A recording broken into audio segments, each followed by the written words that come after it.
ரகசியமான சூட்சமான இந்த அபிஜித் நட்சத்திரம் என்ற ஒரு விஷயம். இந்த அபிஜித் அப்படிங்கிற நட்சத்திரம் ஒரு மறைவான நட்சத்திரமாக சொல்லப்படுது. நீங்க ரொம்ப ஜோதிடத்துல ரொம்ப ஆராய்ச்சி பண்ணிருக்கீங்களோன்னு எனக்கு தெரியுது. ஏன்னா அவ்வளவு சீக்கிரம் இந்த விஷயத்தை யாரும் பிடிக்கவே முடியாது. அபிஜித் அப்படின்னு சொன்னால் நாம் விருப்பப்படக்கூடிய வெற்றி, அமோகமான வெற்றி, ஆச்சரியமான வெற்றி. ஏன்னா இந்த 27 நட்சத்திரத்துக்குமே அரசனை போல் இந்த அபிஜித் நட்சத்திரம் விளங்குகிறது. 24 மணி நேரம் செய்ய வேண்டிய ஒரு விஷயத்தை 24 நிமிஷத்திலேயே செய்து தரக்கூடிய ஒரு பலம் வாய்ந்த நட்சத்திரம் தான் இந்த அபிஜித் நட்சத்திரம். உத்திராடம் நட்சத்திரம் வருது. உத்திராடத்துக்கு அடுத்ததா வரக்கூடியது திருவோணம் அப்படிங்கிற நட்சத்திரம். இந்த 2 நட்சத்திரத்திற்கும் இடைப்பட்டதுதான் மறைந்திருக்கக்கூடிய நட்சத்திரம் தான் அபிஜித் என்கிற நட்சத்திரம். கலியுகத்தின் தெய்வம். இந்த நேரத்தில் ஒரு மனிதன் நம்முடைய கோரிக்கையை அந்த 24 நிமிடங்கள்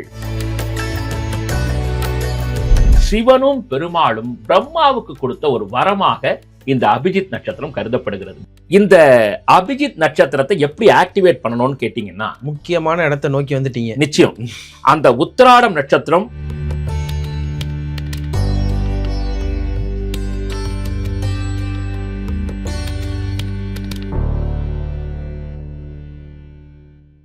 தி டிவைன் தமிழ் நேயர்களுக்கு வணக்கம்.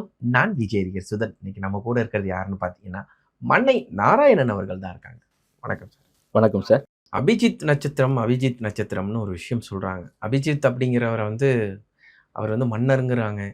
இந்த மாதிரி நிறைய விஷயங்கள் இதை பற்றி நான் கேள்விப்பட்டிருக்கேன். இந்த அபிஜித் நட்சத்திரம் அப்படிங்கிறது எப்படி இந்த மற்ற 27 நட்சத்திரங்களுக்கும் இந்த அபிஜித் நட்சத்திரத்துக்கும் உள்ள வித்தியாசம்னா என்ன சார்? தி டிவைன் தமிழ் நேயர்களுக்கு என்னுடைய சிரம் தாழ்ந்த நமஸ்காரங்கள். ஒரு சிறப்பான ஒரு கேள்வி என்னன்னா, 27 நட்சத்திரங்கள் 28வது நட்சத்திரமாக இந்த அபிஜித் நட்சத்திரம் சொல்லப்படுது. நீங்க ரொம்ப ஜோதிடத்துல ரொம்ப ஆராய்ச்சி பண்ணிருக்கீங்களோன்னு எனக்கு தெரியுது. ஏன்னா அவ்வளவு சீக்கிரம் இந்த விஷயத்தை யாரும் பிடிக்கவே முடியாது. ஏன்னு கேட்டீங்கன்னா, ஒவ்வொரு நட்சத்திரத்துக்கும் ஒரு சிறப்பு இருக்கு. இந்த 27 நட்சத்திரங்கள்ல தான் ஒட்டுமொத்த மனித உயிர்களும் பிறவி எடுக்குது. யாரா இருந்தாலும் சரி, ஏதோ ஒரு நட்சத்திரத்தெல்லாம் பிறவி எடுத்திருப்பாங்க. இந்த அபிஜித் அப்படிங்கிற நட்சத்திரம் ஒரு மறைவான நட்சத்திரமாக சொல்லப்படுது. ஏன் அப்படின்னு கேட்டீங்கன்னா, மகாபாரத காலத்துக்குள்ள நம்ம போனோம். அதுல கிருஷ்ண பகவான் தர்மத்தை காப்பாற்றுறதுக்காக பல்வேறு திருவிளையாடல்களை நிகழ்த்தினார். அது உங்களுக்கு தெரியும். அதுல ஒண்ணுதான் இந்த அபிஜித் அப்படின்னு சொல்லக்கூடிய நட்சத்திரத்தை தன் பக்கமாக சேர்த்து கொண்டு, அதாவது இந்த நட்சத்திரம் என்ன பண்ணுன்னு கேட்டீங்கன்னா, வெற்றியை அமோகமாக அள்ளித்தரக்கூடிய நட்சத்திரம். வெற்றி வேறு, இந்த நட்சத்திரம் வேறு கிடையாது.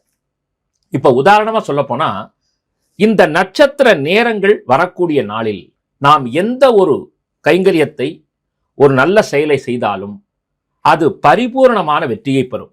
ஜித் அப்படின்னு சொன்னால் வெற்றி அப்படின்னு அர்த்தம். அபிஜித் அப்படின்னு சொன்னால் நாம் விருப்பப்படக்கூடிய வெற்றி, அமோகமான வெற்றி, ஆச்சரியமான வெற்றி, அற்புதமான வெற்றின்னு இதுக்கு பின்னாடி சொல்லிக்கிட்டே போகலாம். வெற்றியை தவிர வேற ஒண்ணுமே கிடையாது. அதுதான் அபிஜித்தினுடைய ரகசியம் சொல்லலாம். இந்த விஷயத்தை பகவான் கிருஷ்ணன் என்ன பண்றாருன்னு கேட்டீங்கன்னா, தனக்குள் ஐக்கியப்படுத்திக் கொள்கிறார். ஏன்னா உங்களுக்கு தெரியும், மகாபாரத காலத்துல துரியோதனாதிகள், அந்த கௌரவர்கள் எப்படியேனும் தர்மத்தின் வடிவமாக இருந்த பாண்டவர்களை வீழ்த்த வேணும்னு பல வியூகங்களை வகுக்கிறார்கள். அதுல ஒவ்வொன்னா கிருஷ்ணன் அவங்களை காப்பாத்திட்டு வர்றாரு. அதுல இந்த அபிஜித் நட்சத்திரத்தினுடைய தன்மையை உணர்ந்து கொண்டு, அதுல ஒரு சாரர் என்ன சொல்றாங்கன்னா, இதுக்கு ஒரு ஆதாரம் கிடையாது. மற்றவங்க சொன்ன விஷயத்தை நான் உங்கள்கிட்ட ஷேர் பண்றேன். துர்வாசர் அவர் இந்த ரகசியத்தை சொன்னதாகவும், இதுக்கு இதுல மகாபாரத மகாகாவியத்துல இதுக்கான ஆதாரம் கிடையாது. ஒரு உபன்யாசகர் சொன்ன விஷயத்தை நான் இங்க பதிவு பண்றேன். ஒரு துர்வாசர் வந்தப்போ துரியோதனன் நல்லா சாப்பாடெல்லாம் போட்டு அவரை நல்லா கௌரவிச்சு அனுப்புறான். அப்படி அனுப்பும்போது அப்ப துரியோதனன் கேட்கறதாகவும், நான் எப்படிப்பட்ட விஷயத்தையும் வெல்ல வேண்டும் சொன்னால், இறைவனே வந்தாலும் அவனை வெல்வதற்குரிய ரகசியமான ஒரு மந்திரமோ ஒரு நட்சத்திரமோ இல்ல ஏதாவது ஒரு விஷயத்தை எனக்கு சொல்லுங்கும் போது, அவர் சொன்னதுதான் ரகசியமான சூட்சமான இந்த அபிஜித் நட்சத்திரம் என்ற ஒரு விஷயம். இப்ப நீங்க கேட்டீங்க, இந்த அபிஜித் நட்சத்திரம்னா அரசனா அப்படின்னா, ஒரு விதத்துல உண்மை. ஏன்னா இந்த 27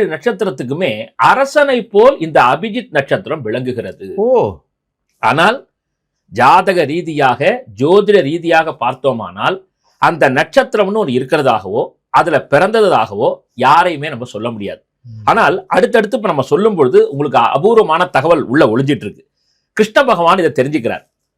பகவான் என்ன பண்றாருன்னா, அந்த நட்சத்திரம் 28வது நட்சத்திரம்னு துர்வாசர் சொல்கிறார். இதை கேட்ட துரியோதனாதிகள் உடனடியாக அந்த நட்சத்திரத்தை எப்படி இயக்குவது, அந்த நட்சத்திரத்தில் ஒரு காரியம் செய்தால் முழுமையான வெற்றி பெறும்னா அந்த நட்சத்திரத்தை நாங்க பயன்படுத்தி பாண்டவர்களை வெல்லுகிறோம் அப்படின்னு சொல்றதாகும் அந்த நிகழ்வை சொல்றாங்க. இதுல உங்களுக்கு தெரியும், துர்வாசர் ஏற்கனவே சாப்பிட வந்தப்ப நீங்க எங்க வீட்டுல சாப்பிட்ட மாதிரி பாண்டவர்கள் வீட்டுல போய் சாப்பிடணும், அங்க போங்கன்னு சொல்லி வேணும்னே ஒரு பயங்கரமான உள்நோக்கத்தை வச்சு அனுப்புறாங்க. ஏன்னா அவங்களுக்கு தெரியும், சூரிய பகவான்கிட்ட அட்சய பாத்திரத்தை பாஞ்சாலி வாங்கிட்டாங்க, 12 மணிக்கு மேல அதை கழுவி கவிழ்த்து வச்சிட்டோம்னு சொன்னா அதுல ஒரு பருக்க கூட சாப்பாடு வராது. அப்ப இந்த நேரத்தை துர்வாசர் போனா சாப்பாடு வேணும் பாரு, பிரச்சனையில மாட்டிப்பாங்க, சாபம் வாங்குவாங்கன்னு அந்த பிளான்ல தான் போனாங்க. அப்புறம் கிருஷ்ணன் அங்க வந்தது, ஒரு இலையை சாப்பிட்டு கிருஷ்ணார்ப்பணம் சொல்லி துர்வாசரை ஓட வச்சதெல்லாம் நமக்கு தெரியும். அந்த மாதிரி துரியோதனனுக்கு தெரியும். அதுல நீங்க பாத்தீங்கன்னா சகுனி அப்படின்னு சொல்லக்கூடிய ஒரு முக்கியமான ஒரு கதாபாத்திரம். அவர் பாத்தீங்கன்னா எல்லாரும் நினைப்பாங்க இந்த கௌரவர்களை காப்பாற்றுவதற்காக வந்தவர் சகுனி அப்படின்னு. ஆனால் உண்மை என்னன்னு கேட்டீங்கன்னா, கௌரவர்களை அழிக்க வேண்டும் என்ற நோக்கத்திற்காகத்தான் சகுனியினுடைய ஒரு பிறப்பே அமைந்ததுன்னு சொல்லலாம். இது ஒரு பெரிய ஒரு ரகசியம்னு சொல்லலாம். இப்படி இருந்தப்போ ஒவ்வொரு விதத்திலும் இவர்கள் எந்தெந்த விஷயத்தெல்லாம் ஒரு திட்டம் போட்டு காய் நகர்த்துகிறார்களோ அதை கிருஷ்ண பகவான் தன்வசப்படுத்தி விடுகிறான். அவர்கள் இந்த அபிஜித் நட்சத்திரத்தை துர்வாசர் மூலமாக அறிந்து கொண்டு உடனடியாக அந்த நட்சத்திரத்துல நாங்கள் சில முக்கியமான நடவடிக்கைகளை ஈடுபடணும்னு நினைக்கிறாங்க. உங்களுக்கு தெரியும், பகவான் கிருஷ்ணன் அமாவாசையே மாத்தி வச்சான். இவங்க அந்த மாதிரி பண்றாங்கன்னு தெரிஞ்சு சகாதேவன்ட்ட துரியோதனன் ரொம்ப நல்லவன் மாதிரி கேட்கறான். அப்பா நீ பெரிய ஜோதிடன், நீ அதனால எனக்கு ஒரு ஹெல்ப் பண்ணு, நாங்க என்னைக்கு போற ஆரம்பிச்சோம்னா நாங்கள் ஜெயிப்போம்னு சொல்லு. உடனே சகாதேவன் கொஞ்சம் கூட ஒளிமறைவு இல்லாம அப்படியே நடந்ததை, நடக்க போவதை ஜோதிட அடிப்படையில் சொல்றாரு. ஒரு அமாவாசை அன்னைக்கு நீங்க பலி கொடுத்து ஆரம்பிச்சீங்கன்னா உங்க பக்கம் தான் வெற்றி. கிருஷ்ண பகவானுக்கு தகவல் போனேன்னு, என்னப்பா நீ இப்படி ஒரு காரியத்தை பண்ணிட்டேன்னு தர்மத்தை வெல்ல வைக்க வேண்டும் என்பதற்காக மறுநாள் வரக்கூடிய அமாவாசையை முதல் மாற்றி அமைக்கிறார். அது நமக்கு தெரியும், சூரிய சந்திரன் நேரா வரவழைச்சது, பார்க்க வச்சது, அதிர வச்சது. அன்னைக்கு அதான் போதாயன அமாவாசை இன்னைக்கு நம்ம செஞ்சுட்டு இருக்கோம். அப்போ இந்த மாதிரி ஒவ்வொரு விஷயத்தையாக பகவான் கிருஷ்ணன் சதிகளை முறியடித்து தர்மத்தை காப்பாற்றுகிறான். இந்த விஷயத்தை கிருஷ்ண பகவான் கேள்விப்பட்டவுடன் அவனுக்கு என்ன பண்றதுன்னே தெரியல. சரி, உடனடியாக அந்த சூட்சமத்தை துர்வாசர் துரியோதனனுக்கு சொல்றார். அப்பா இந்த மாதிரி இந்த நட்சத்திரம் இப்படி இருக்கு, அந்த நட்சத்திரம் எப்படிப்பட்டதுங்கிற விளக்கத்தை அவர் மூலியமா சொன்னதாக குறிப்புகள் வருது. இப்ப அந்த விஷயத்தை நான் உங்களுக்கு சொல்றேன். உத்திராடம் நட்சத்திரம் வருது. உத்திராடத்துக்கு அடுத்ததா வரக்கூடியது திருவோணம் அப்படிங்கிற நட்சத்திரம். இந்த 2 நட்சத்திரத்திற்கும் இடைப்பட்டதுதான் மறைந்திருக்கக்கூடிய நட்சத்திரம் தான் அபிஜித் என்கிற நட்சத்திரம். இன்னைக்கும் நீங்க பாத்தீங்கன்னு சொன்னால் நாம இந்த அபிஜித் நட்சத்திரத்தை எப்படி ஆக்டிவேட் பண்ணணும்னு கேட்டீங்கன்னா, முக்கியமான இடத்தை நோக்கி வந்துட்டீங்க. நிச்சயம் அந்த உத்திராடம் நட்சத்திரம் வரக்கூடிய நேரத்தை குறித்து வைத்துக் கொள்ள வேண்டும். இப்ப நம்ம எல்லாம் அதை பத்தி டீட்டெயிலா சொல்லுவோம். அந்த உத்திராட நட்சத்திரம் ஒரு உதாரணமா 5:30 மணிக்கு, ஒரு சாயந்தரம் ஒரு 5:30 மணிக்கு வரப்போகுது. அதுல எது துவங்குது அப்படின்னு சொன்னால், உத்திராட நட்சத்திரத்தினுடைய முடிவு திருவோண நட்சத்திரத்துடைய ஆரம்பம். அப்ப 5:30 மணிக்கு உத்திராடம் முடிஞ்சு 5:31க்கு திருவோண நட்சத்திரம் துவங்க போகுதுன்னா இடைப்பட்ட 24 நிமிடங்கள், அதுதான் அபிஜித் நட்சத்திரம் ஒளிந்திருக்கக்கூடிய தன்மை.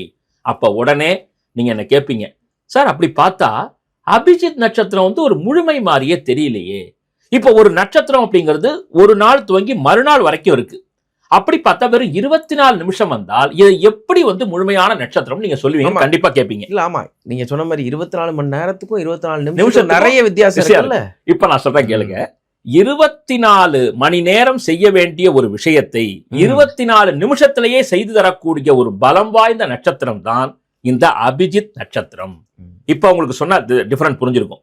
அதாவது நம்முடைய ஒரு நாள் என்பது தேவர்களுக்கு ஒரு வருடம், ஒரு நாள்ங்கிறது தேவர்களுக்கு ஒரு வருடம்னு நம்ம பார்த்திருக்கோம். அது மாதிரிதான் இதுக்கு உண்டான டிஃபரண்ட். இது தெய்வீகமான நட்சத்திரம். இன்னும் ரொம்ப சொல்றேன், சரி சார் நீங்க ரொம்ப குழப்பாதீங்க, ரொம்ப தெளிவா சொல்லுங்க அப்படின்னா, இந்த நட்சத்திரம் யார் யார்கிட்டலாம் நிறைஞ்சு இருக்கும்னு கேட்டீங்கன்னா அதையும் நான் சொல்லிடுறேன். உத்திராட நட்சத்திரத்தினுடைய 4ஆம் பாகம். இப்ப ஒரு நட்சத்திரம்னா அதுல 4 பாகங்கள் இருக்கும். அதுல உத்திராட நட்சத்திரத்தினுடைய 4ஆம் பாகம் திருவோண நட்சத்திரத்தினுடைய முதல் பாகம். இப்ப புரியுதா உங்களுக்கு? இந்த 2 நட்சத்திரத்திலும் தான் இந்த அபிஜித் நட்சத்திரம் பாதி பாதியா ஒளிஞ்சிருக்கு. பாதி பாதியா இருந்தாலும் அது முழுமையான பங்கு உண்டு. இன்னும் ஒரு விஷயத்தை தெளிவா சொல்றேன். கலியுகத்தின் தெய்வம், படி அளக்கக்கூடிய தெய்வம், எங்க போனா செல்வத்துக்கு குறைவே இல்லையோ அந்த வெங்கடாஜலபதியினுடைய அவதார நட்சத்திரம் திருவோணம். அந்த திருவோண நட்சத்திரத்துல தன் பங்குல பெருமாள் வாங்கி வச்சுக்கிறாரு. அடுத்தது இந்த உத்திராடம் நட்சத்திரத்தில் மகாலட்சுமி பெருமாளுக்கு காட்சி கொடுத்தார் திருமலையில். அதனால தான் இன்னைக்கு நீங்க பாத்தீங்கன்னா அந்த கீழ திருப்பதின்னு சொல்றோம், திருச்சானூர்னு சொல்றோம், அங்க 12 வருடங்கள் பெருமாள் தவம் இருக்கார் மகாலட்சுமியை குறிச்சு. ஆமா. அப்போ அந்த உத்திராட நட்சத்திரம், கார்த்திகை மாதம் உத்திராட நட்சத்திரத்துல தான் மகாலட்சுமி பெருமாளுக்கு காட்சி கொடுத்தாங்க. அந்த பெருமாளுடைய ரகசியத்தை சொல்லி நீங்க திருமலைக்கு போங்க, பத்மாவதியை கல்யாணம் பண்ணீங்கன்னு சொல்லி ரகசியத்தை சொன்னது அந்த நேரம் தான். அதனால இன்னைக்கும் பிரம்மோற்சவத்தை பார்த்தீர்கள் என்றால் கார்த்திகை உத்திராட நட்சத்திரத்தில் அந்த அற்புதமான பஞ்சமி தீர்த்தம் என்று கொண்டாடுவார்கள். எனவே அந்த உத்திராட நட்சத்திரத்தினுடைய கடைசி நேரம், திருவோண நட்சத்திரத்தினுடைய முதல் நேரம், இதுதான் நாம் கடைபிடிக்க வேண்டிய, கவனிக்கப்பட வேண்டிய விஷயம். அப்படின்னா நீங்க யோசிச்சு பாருங்க, ஒரு பாதி மகாலட்சுமிட்ட இருக்கு, இன்னொரு பாதி பெருமாள்கிட்ட இருக்கு. அப்ப பெருமாளுக்கும் இதுக்கும் எவ்வளவு லிங்க் நம்ம தெரிஞ்சுக்கலாம். அப்போ இப்ப ஒரு நாள்ல, இப்ப நான் முதல்ல சொன்ன மாதிரி இன்னைக்கு வந்து சாயந்தரம் 5:30 மணிக்கு நமக்கு வந்து உத்திராடம் முடிஞ்சு திருவோணம் ஆரம்பிக்குது அப்படின்னா அதிலிருந்து ஒரு 12 நிமிடங்களை நாம கால்குலேட் பண்ணிக்கணும். அதுல இருந்து 12 நிமிஷத்துக்கு முன்னாடி ஒரு டாட் வச்சுக்கணும். அதுக்கப்புறம் 5:30 மணியிலிருந்து ஒரு 12 நிமிடங்கள், 12 12 24. இந்த நேரத்தில் ஒரு மனிதன் ஒரு பிரார்த்தனையை, நல்லா தெரிஞ்சுங்க, ஒரே ஒரு பிரார்த்தனை தான் வைக்கணும். அந்த நட்சத்திர நேரத்துல ஒரு பிரார்த்தனை, அந்த ஒரு பிரார்த்தனையை வீட்டுல, வேற எங்கேயும் கோயிலுக்கு போக வேண்டாம், குடங்குடமா பால் அபிஷேகம் பண்ண வேண்டாம், அன்னதானம் பண்ண வேண்டாம், ஒண்ணுமே தேவையில்லை. வீட்டுல ஒரு தாம்பாளத்துல அழகா 2 மண் அகல் எடுத்துக்கிட்டு அதுல நெய், அப்படி இல்லைன்னா என்ன, அவரவருடைய சௌரியத்துக்கு ஏற்ற மாதிரி இதுல ஒரு முகம் அதுல ஒரு முகம் விளக்கேற்றி இறைவனை மனப்பூர்வமாக பிரார்த்தனை பண்ணி ஒரு செப்பு டம்ளர், அப்படி இல்லைன்னா செப்பு குவளையில 2 குவளையில தண்ணி வச்சு, ஒன்னு பெருமாள் ஒன்னு தாயார், அந்த கணக்குல வச்சு நம்முடைய கோரிக்கையை அந்த 24 நிமிடங்கள் மனப்பூர்வமாக நம்முடைய கோரிக்கையை திருப்பி திருப்பி சொல்லிக்கிட்டே இருக்கணும். உடனே நீங்க கேட்பீங்க, இதை சொல்லிட்டீங்க, இதெல்லாம் மந்திரம் தான் சொல்லுங்க, நீங்க அடுத்ததான் கேட்பீங்கன்னு தெரியும். அதுக்கு முன்னாடி நான் ஒந்திக்கிறேன்.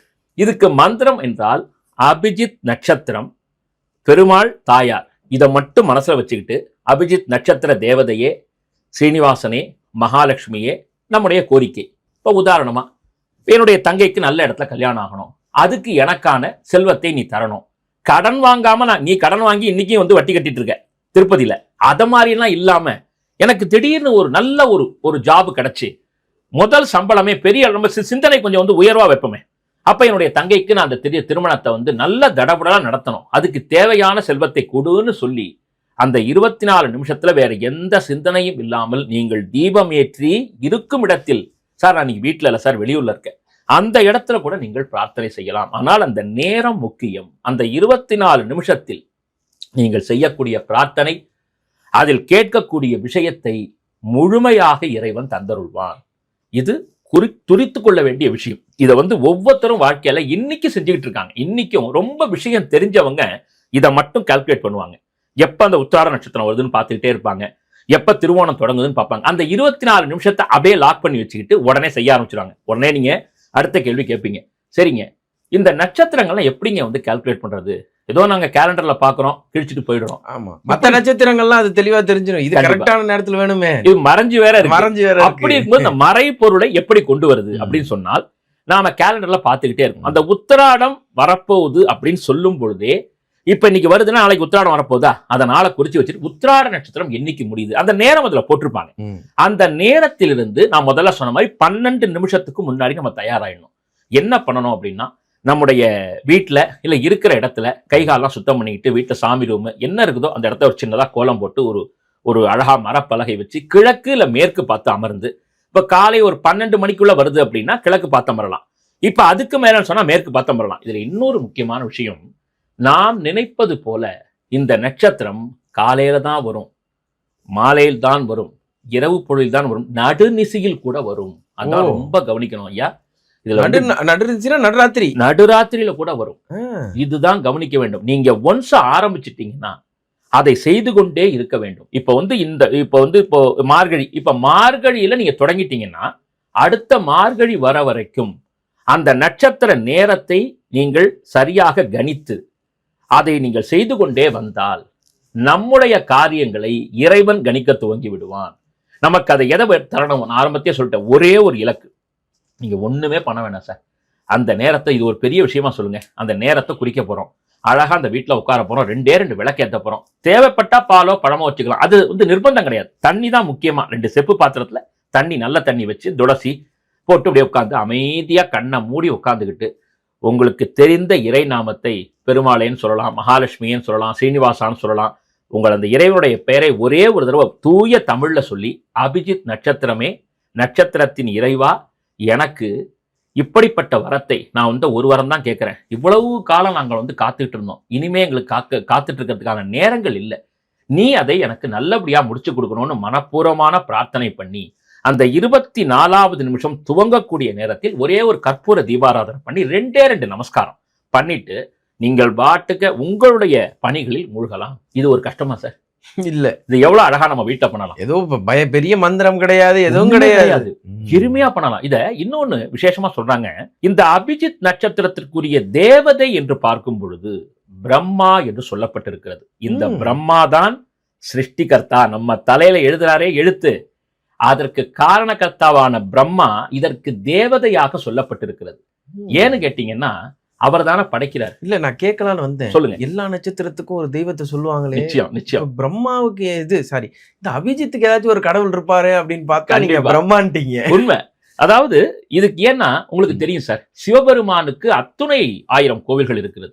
பெருமாளுக்கு கேட்கவே வேண்டாம். ஆனால் இந்த பிரம்மதேவருக்கு மட்டும் ஆலயங்கள் கிடையாது. அவர் சிவன்கிட்ட செய்த ஒரு அபச்சாரத்தினால, உங்களுக்கு அது தெரியும், அதனால வந்து ஒரு தவறு நடந்து அவர் தாழம்பூ சொன்னதை கேட்டு போய் சொல்லி, தாழம்பூ சிவ பூஜையிலே கிடையாது. அதுவும் உங்களுக்கு தெரியும், சிவராத்திரியில மட்டும்தான் தாழம்பூ சேர்ப்பாங்க. அது சொன்ன பொய்யால. அப்போ ஒரு பொய் சொன்னால் அதற்கான தண்டனை என்னன்னு பாருங்க. அப்போ அப்படிப்பட்ட சிருஷ்டிகர்த்தாவான பிரம்மாவுக்கே கோவில் இல்லாத தருணத்தில் சிவனும் பெருமாளும் பிரம்மாவுக்கு கொடுத்த ஒரு வரமாக இந்த அபிஜித் நட்சத்திரம் கருதப்படுகிறது. அப்ப அந்த நட்சத்திரத்துக்கு நான் தேவதை ஆகிறேன் என்று சொல்லி அவரே அந்த நட்சத்திரத்தை தேர்வு செய்து கொண்டார். இன்னும் சொல்ல போனால் ஒரு முக்கியமான விஷயம் சொல்லுவாங்க, ஹிரண்யகசிபு பத்தி கேள்விப்பட்டிருக்கீங்க? அவன் அந்த நேரத்தில் தான் ஜபத்திற்காக தவத்திற்காக அமர்ந்தான். அந்த நேரத்தில் கரெக்டா அபிஜித் நட்சத்திரத்துல தான் தொடங்குற நேரத்துல பிரம்மா அவருக்கு காட்சி கொடுத்தார். அதனால தான் அவனை அழிப்பது சாமானியப்பட்ட விஷயமாவே இல்லை. அவன் எப்படிப்பட்ட வரத்தெல்லாம் கேட்டிருக்கான்னு உங்களுக்கு தெரியும். காலையில, மாலையில், மதியம், இரவு. எனக்கு வந்து மனிதர்களால வேணாம், மிருகத்தால வேண்டாம், தேவர்கள் வேண்டாம், அசுரர்கள் வேண்டாம், பூதங்கள் வேண்டாம், யாராலையும் எனக்கு எப்படிலாம் சொன்னான் பாருங்க. அப்ப பெருமாள் எவ்வளவு கஷ்டப்பட்டு அவனுக்கு ஒரு லிஸ்ட ரெடி பண்ணி, நரமும் இல்லாத மிருகமும் இல்லாத நரசிங்கமாக வந்துதான் அவனை கிழிச்சு போட்டார். அது கூட ஒரு சிறப்பு மிகுந்த அபிஜித் நட்சத்திர நேரம் கூட பெரியவங்க சொல்றாங்க. அப்ப பாத்துங்க, இறைவன் எந்த அளவுக்கு கருணைமயமானவன். அப்ப அந்த நமக்கு எவ்வளவோ பிரச்சனைகள் இருக்கு சார், அந்த பிரச்சனைகளுக்கான தீர்வுகளும் நம்மகிட்ட தான் இருக்கு. பூட்ட கொடுத்த இறைவன் சாவியையும் கொடுக்கிறான். அதை போன்றுதான் இந்த அபிஜித் நட்சத்திரம் என்பது நம்முடைய பிரச்சனைகளுக்கெல்லாம் பெரிய ஒரு தீர்வாக இருக்கிறது என்பதை நாம தெரிந்து கொள்ள வேண்டும். உடனே நீங்க அடுத்த கேள்வி கேட்பீங்க.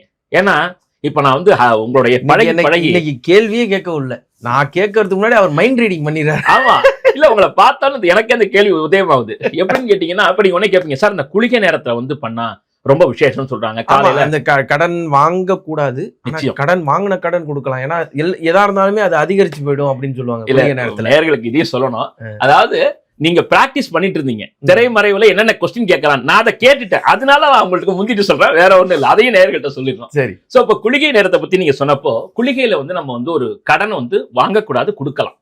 கடன் அடைச்சிட்டோம் அப்படின்னு சொன்னால் நமக்கு அப்புறம் கடன் வாங்க வேண்டிய அவசியமே இருக்காது. அந்த அளவுக்கு நமக்கு லட்சுமி கடாட்சம் நிறைஞ்சிருக்கும்னு சொல்லுவாங்க. இன்னொரு விஷயமும் சொல்றேன் சார், ஏன்னா நல்ல விஷயங்களை நம்ம வந்து பதிவு பண்ணணும். நம்ம தி டிவைன் தமிழ்ல நமக்கு நம்ம வீட்டுல 2வது பிள்ளையோ இல்ல பெண் குழந்தையோ யாராவனாலும் இருக்கட்டும், அந்த குழந்தை வந்து நமக்கு இருக்கு அப்படின்னு சொன்னால், அந்த குழந்தை கையில யாரெல்லாம் இல்லத்தரசனோ இல்லத்தரசியோ முதல் சம்பளம் வாங்குறாங்கல்ல, சார் எங்க சார் வாங்குறாங்க, இப்பெல்லாம் அக்கௌண்ட்ல போட்டுறாங்க சார் அப்படின்னு சொல்றீங்க, அன்னைக்கு ஒரு 100 ரூபா இல்ல 101 ரூபா 2 பேர் எடுத்துட்டு வந்து அன்னைக்கு போடுற நாளைக்கு அது எந்த நாள் அவனால இருக்கலாம், செவ்வாயா இருக்கலாம், புதன், வெள்ளி, சனி, அதை பத்தி கவலை இல்லை. இன்னைக்கு அக்கௌண்ட்ல பணம் போட்டாங்கன்னு தெரிஞ்சதுன்னா அந்த பணத்தை ஒரு 100 ரூபா 101 ரூபா எடுத்துட்டு வந்து நம்முடைய 2வது குழந்தை, நம் இல்லத்தில் 2வதாக பிறந்த குழந்தை, அந்த குழந்தையோட கையில குளிகை நேரத்தில் கொடுத்து, குளிகை நேரத்தில் நம்ம வீட்டில் அந்த குழந்தை கையாலே நம்ம ஒரு உண்டியலோ இல்லை ஒரு பாக்ஸோ வாங்கி கொடுத்து அதில் வந்து அந்த பணத்தை போட சொன்னோம்னா ஒவ்வொரு மாசமும்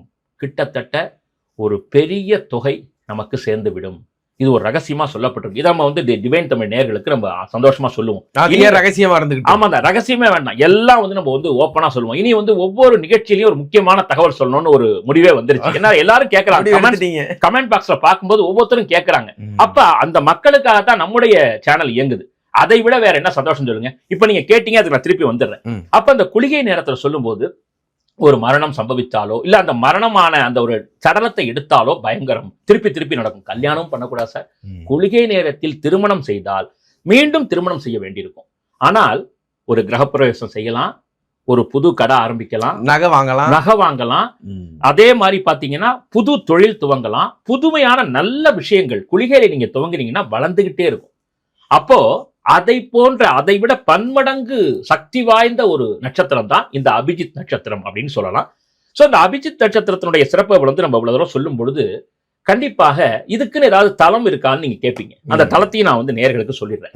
திருக்கண்ணபுரம் அப்படின்னு ஒரு தலம் இருக்கு. திருக்கண்ணபுரம் நம்ம திருவாரூர் மாவட்டத்துக்குள்ள அந்த திருக்கண்ணபுரம் சௌரிராஜ பெருமாள். அந்த பெருமாள் என்னன்னு கேட்டீங்கன்னா சார், அது 2 விஷயம் சொல்லணும், ரொம்ப ஆச்சரியமான விஷயம். அந்த பெருமாள் விபீஷண ஆழ்வாருக்கு நடையழகை காட்டுகிறார்.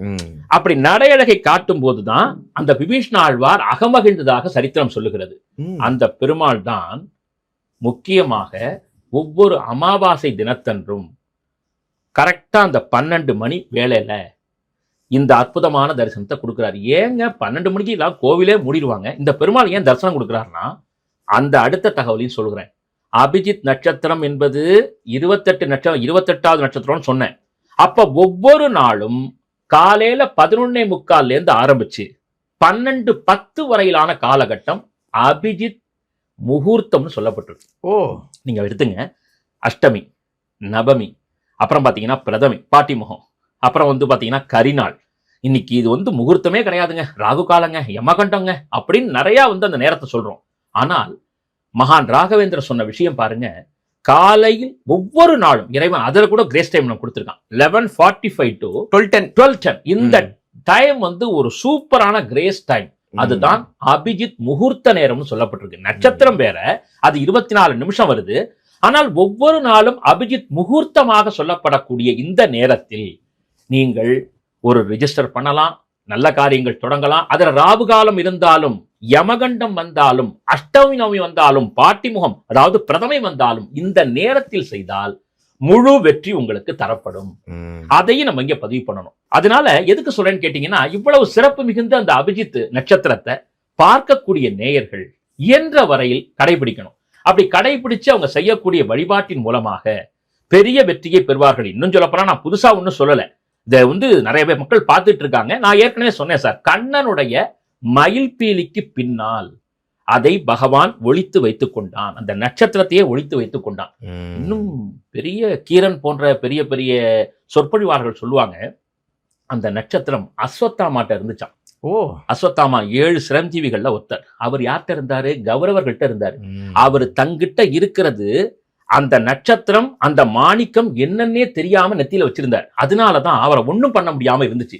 இத கடைசி கட்டமா மகாபாரத யுத்தம் முடியக்கூடிய நேரம் முடிஞ்சு போய் அந்த உப பாண்டவர்களை அஸ்வத்தாமா கொலை பண்ணிடுறான். அதுக்கப்புறம் அர்ஜுனன் வீறு கொண்டு எழுந்து அவனை கொல்வதற்காக வரும்பொழுது அதனையும் பகவான் வென்று கடைசியில் அவன் ஒரு பிரம்மாஸ்திரம் விடுறான். அர்ஜுனா நீ விடுனப்ப வேதவியாசர் வந்து தடுத்து நிறுத்துறார். பா நீ உன்னுடைய அஸ்திர திருப்பி வாங்கு. அர்ஜுனன் வந்து அவனுக்கு வீசவும் தெரியும், திருப்பி வாங்கவும் தெரியும். ஆனா அஸ்வத்தாமாவுக்கு எய்ய மட்டும் தான் தெரியும், திருப்பி வாங்க தெரியாது. அதையும் வேதவியாசர் வாங்கி மறைத்த பிறகு, உனக்கு தகுதியே இல்லைன்னு சொன்ன பிறகு, அப்பதான் கிருஷ்ணன் சொல்றான், உன் நெற்றியில் இருக்கிறது அல்லவா அதுதான் இத்தனைக்கும் காரணம்னு சொல்லி அந்த நட்சத்திரமாக இருந்த அந்த மாணிக்கத்தை அஸ்வத்தாமாவுடைய நெற்றியில் இருந்து பற்றி இழுக்கிறார் பகவான். அதற்கு பிறகு தன்னிலை மறந்து, நீங்க வந்து சார் மகாபாரதத்துல கிருஷ்ணன் யாருக்குமே சாபம் கொடுத்ததில்லை, மற்றவங்க எல்லாம் சாபம் கொடுத்திருக்காங்க. பகவான் கிருஷ்ணன் ராஜகோபாலன் யாருக்கும் சாபம் கொடுத்ததில்லை. இந்த அஸ்வத்தாமாவுக்கு அவர் கொடுத்த சாபம் இன்று வரையில் ரிஷிகேஷ், ஹரித்வார் போன்ற முக்கியமான புண்ணிய ஸ்தலங்களில் ஒரு பைத்தியக்காரனை போல் அஸ்வத்தாமா இன்றும் நடமாடுகிறார். விடிய காலம் ஒரு 2-3 மணிக்குள்ள பாத்தீங்கன்னா அவர் போறது தெரியுமா? அவருக்கு யாருன்னு ஏதோ பாடிட்டு போவார், ஏதோ பைத்தியம் நம்ம நினைப்போம். இன்னைக்கு ஹரித்வார்ல பல பேர் பார்த்திருக்காங்க. நல்ல ஒரு பெரிய ஒரு ஹைட்டான ஒரு சரீரமா தான் இருப்பார். அப்படியே முகமெங்கும் பாத்தீங்கன்னா தாடியும் மீசையும் ஒரு பைத்தியக்காரனை போல் தெரிவார். ஆனால் அவர்தான் 7 அந்த சிரஞ்சீவிகளில் ஒருவர். கிருஷ்ண பகவானால் சபிக்கப்பட்டதால் இந்த கலியுகம் வரைக்கும் அவர் பகவான் கொடுத்த சாபம் துரோணாச்சாரியாருடைய புத்திரனான அஸ்வத்தாமனை அலைய வைத்திருக்கிறது. ஒருவேளை அவனுக்கு அதுதான் அபிஜித்னு தெரிஞ்சிச்சுன்னு வச்சுங்க, அவன் என்ன பண்ணிருப்பான்னு யோசிச்சு பாருங்க. எதற்கு சொல்கிறேன்? எந்த ஒரு நல்ல விஷயமும் நல்லவர்களிடம் கிடைக்க வேண்டும். அது அல்லவர்களிடம் கிடைத்தால் அவர்கள் தவறான பாதையில் பயன்படுத்துவார்கள் என்பதனால் பகவான் கிருஷ்ணன் அதை என்ன பண்ணிக்கிட்டான், அந்த ஒரு மிகப்பெரிய அபிஜித் நட்சத்திரத்தை தன்னுடைய மயில் பீலிக்கு பின்னால் ஒளித்துக் கொண்டதாக சரித்திரம் சொல்லுகிறது. அப்படிப்பட்ட ஒரு நல்ல நட்சத்திரத்தை நம்முடைய தி டிவைன் தமிழ் நேர்கள் தெரிந்து கொள்ள வேண்டும். ஒவ்வொரு நாளும் வரக்கூடிய 11:45 to 11:45 12:10 வர டெய்லி வருது. அதுல நல்ல காரியங்கள் செய்யலாம். அதை போல் உத்திராட நட்சத்திரம், அதற்கு முன்பாக 12 நிமிஷம், திருவோண நட்சத்திரம் அது வந்ததிலிருந்து 12 நிமிஷம், இந்த 24 நிமிஷத்தை ஒருவர் குறித்து வைத்துக் கொண்டு யாரெல்லாம் 2 தீபங்கள் ஏற்றி இல்லத்தில் பிரார்த்தனை செய்கிறார்களோ அவர்களுக்கு அவர்கள் கோரியது கிடைக்கும் என்பதை இங்கே சந்தோஷமாக பதிவு செய்து கொள்ள ஆசைப்படுகிறேன். கண்டிப்பா இன்னைக்கு பல கேள்விகள் நான் வச்சிருந்தேன். அந்த கேள்விகளுக்கான பதில்களையும் அந்த கேள்விகளையும் நீங்களே கேட்டுக்கிட்டு பதில்களையும் நீங்களே சொல்லிட்டீங்க. அபிஜித் நட்சத்திரம் குறித்து பல விஷயங்கள் நீங்கள் சொல்லியிருக்கீங்க. பல மக்களுக்கு ரொம்ப ஒரு ஆக்கப்பூர்வமான ஒரு தகவல் போய் இன்னைக்கு சேர்ந்திருக்கு அப்படின்னு நம்ம நம்புவோம். உங்களுடைய நேரத்திற்கும் உங்களுடைய வார்த்தைகளுக்கும் உங்களுடைய கருத்துக்களுக்கும் மிக்க நன்றி. மிக்க நன்றி சார். மீண்டும் சந்திக்கிறேன். நன்றி.